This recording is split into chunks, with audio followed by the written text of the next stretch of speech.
Hello, welcome back to the channel. Today we're taking a deep dive into how to use Monday.com for employee scheduling, a complete guide for 2025. Let's get started right away. Our first step is creating a new board.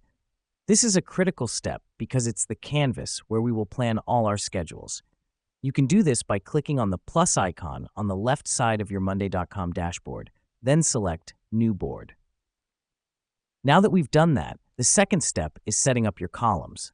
This helps us because it allows us to track different aspects of our schedule, like shift times, roles, and locations.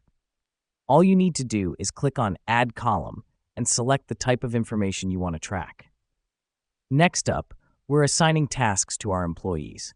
The reason we do this is to ensure everyone knows what they're supposed to do and when. To do this, click on a cell under an employee's name, type the task, and hit Enter. Once that's done, our next step is to set up automations.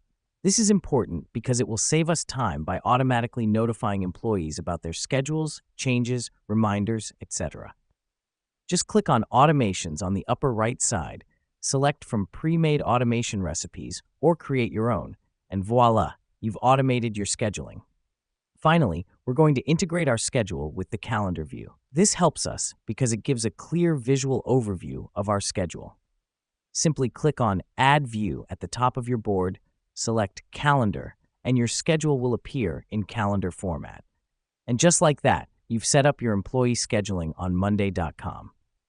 Thanks for joining us today, and we'll catch you on the next tutorial.